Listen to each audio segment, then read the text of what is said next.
താങ്കൾ ഫോണിൽ സംസാരിക്കുന്ന ഞാൻ കേട്ടു. ഏതോ ഒരു ചെല്ലക്കണ്ണിന് 2 ലക്ഷം രൂപ കൊടുക്കാനുണ്ടോ? ചെല്ലക്കണ്ണ് ബാങ്ക് മാനേജർ, ഹോട്ടൽ ലോണിന്റെ ഇൻസ്റ്റാൾമെന്റ് ആണ്. 2 ലക്ഷം ഞാൻ തരാം. അയ്യോ, അത് വേണ്ട. നോക്കൂ സാർ, എന്നെ ഒരു അന്യനായിട്ട് കാണരുത്. ഹൈദരാബാദിലെ 6 ലക്ഷം ചുമ്മാ റൂമിലിരിക്കുകയല്ലേ. അതിൽ നിന്ന് 2 ലക്ഷം എനിക്ക് അടുത്ത ആഴ്ച തിരിച്ചു തന്നാ മതി. അയ്യോ, അത് വേണ്ട മിസ്റ്റർ ആനന്ദ്. പ്ലീസ് സാർ, അല്ലെങ്കിൽ ആ ഫോൺ സംസാരം ഞാൻ കേൾക്കാൻ പാടില്ലായിരുന്നു. കേട്ട സ്ഥിതിക്ക് 2 ലക്ഷം ഞാൻ തന്നില്ലെങ്കിൽ എനിക്ക് ഉറക്കം വരില്ല. അല്ല, അത് don't say no please. Please sir.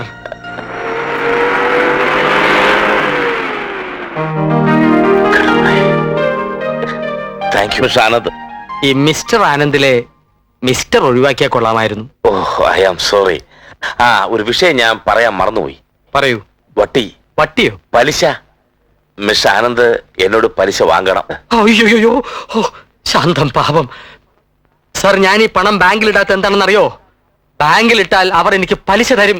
I hate പലിശ, ബ്ലഡി പലിശ. സാർ പോയി ഇൻസ്റ്റാൾമെന്റ് അടയ്ക്കൂ. Okay, thank you. It's all right. ചേട്ടാ, ചേട്ടാ, എന്താടാ? ചേട്ടനെ അന്വേഷിച്ച് അയ്യപ്പൻ ആനയായിട്ട് വന്നിരിക്കുന്നു. ആനയാ? എന്തിനാ പറയെടുക്കാനാ? ഓ, പറയെടുക്കാനൊന്നും അല്ല, എന്നെ കാണാനാ. അല്ലേ, നിന്നെ കാണാ പാനി വന്നു തുടങ്ങിയ? എന്തു പറഞ്ഞാലും ഒരു എന്താ അയ്യപ്പൻ നായരെ, ഇതാണോ ആന? അതെ സാർ, ഡോക്ടറുടെ സർട്ടിഫിക്കറ്റ് കൊണ്ടുവന്നിട്ടുണ്ട്. ബ്ലോക്ക് ഓഫീസറെ കാണിച്ചോ? കാണിച്ചു. തഹസിൽദാർ സാറിനെ കാണിക്കാൻ പറഞ്ഞു. പെണ്ണാനയാണെന്നാണല്ലോ സർട്ടിഫിക്കറ്റ് എഴുതിയിരിക്കുന്നത്. എന്നിട്ട് എന്താ അതിന് കൊമ്പ്? ഇത് കൊമ്പല്ല സാറേ, പല്ല. പിടിയാനക്ക് ഇതുപോലെ ഉണ്ടാവും. ഓ, അത് ശരി. ഇത് നമ്മുടെ കറുത്തേടത്തെ ജോർജ് കുട്ടിയുടെ ഇടംപല്ല് പോലെ ഉണ്ടല്ലോ. എന്റെ ഈശ്വര, എല്ലാം പോയില്ലോ. അമ്മച്ചൊന്നും മിണ്ടാതെ അകത്തേക്ക് പോണ്ടോ? അത് കൊള്ളാലോ. നീ ഇപ്പൊ തഹസിൽദാര് കളിക്കണാ?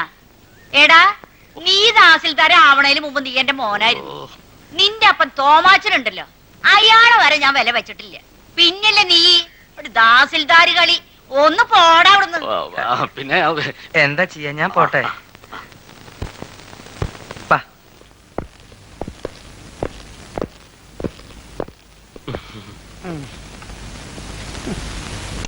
എവിടെയോ കണ്ടതുപോലെ തോന്നുന്നു.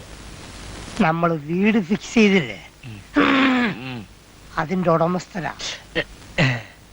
ഇരിക്കൂ. വേണ്ട, ഞങ്ങളിവിടെ നിന്നോളാം. അഭിനയിക്കാൻ അറിയാമോ? ഇല്ല. ആദ്യമായിട്ട് അഭിനയിക്കാൻ അറിയില്ലെന്നൊരുത്തം പറയുന്നത്. അതുകൊണ്ട് ഇവര് മതി ഫിക്സ്. ഓക്കെ, ഞങ്ങളുടെ TV സീരിയൽ അഭിനയിക്കാൻ നിങ്ങളെ തിരഞ്ഞെടുക്കാൻ പോകുന്നു. ഹലോ, റിസപ്ഷൻ അല്ലേ? ഞാൻ സുന്ദരമളയാണ്. ആ പുറത്ത് കൂടി നിൽക്കുന്നവരെല്ലാം പറഞ്ഞയച്ചേക്ക്. ഞങ്ങൾക്ക് ആവശ്യമുള്ളവരെ കിട്ടിക്കഴിഞ്ഞു. Your good name please. Good night. പേര് വാണു. വാണു? വേണു. ഓ, Venu. Benny. Keshu. K initial ആയിരിക്കും. Keshavan Nair. Keshavan Nair. Glad to meet. Glad to meet. Krishna, Sreekrishna. Oh my god. Yes. Beautiful people. Thanks. Address എഴുതുക.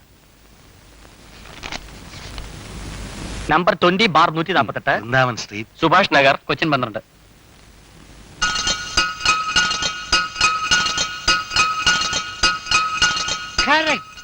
ഇനി നമുക്ക് അഭിനയത്തിലേക്ക് കിടക്കാം. ഞാൻ പറയുന്ന ഡയലോഗ് അതുപോലെ നിങ്ങൾ പറയണം.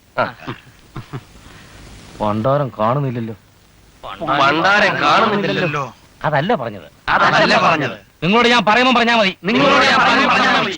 Stop it. എന്റെ അമ്മേ. അതും പറയണോ സാറേ? ഒന്നും പറയണ്ട. അയ്യോ. അതെ, സാറ് പറയുമ്പം പറഞ്ഞാൽ മതി. ഇനി എനിക്ക് പറയാമല്ലോ. ഡയലോഗ് നന്നായിട്ടുണ്ട്, തൃപ്തിയായി. സ്റ്റണ്ട് അറിയാവോ? കാണിക്കണ്ട, ഞങ്ങൾക്ക് അറിയില്ല സാർ. എന്നാ പഠിക്കണം. നാടൻ സ്റ്റണ്ട് മതിയോ? അത് പോരാ.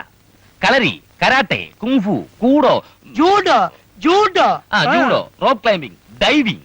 ഡ്രൈവിംഗ് എനിക്കറിയാം സാർ. ഡ്രൈവിംഗ് അല്ല, ഡൈവിംഗ്. നാളെ മുതൽ പഠിക്കാൻ തയ്യാറായി. അഡ്വാൻസ് കൊടുത്തേക്ക്.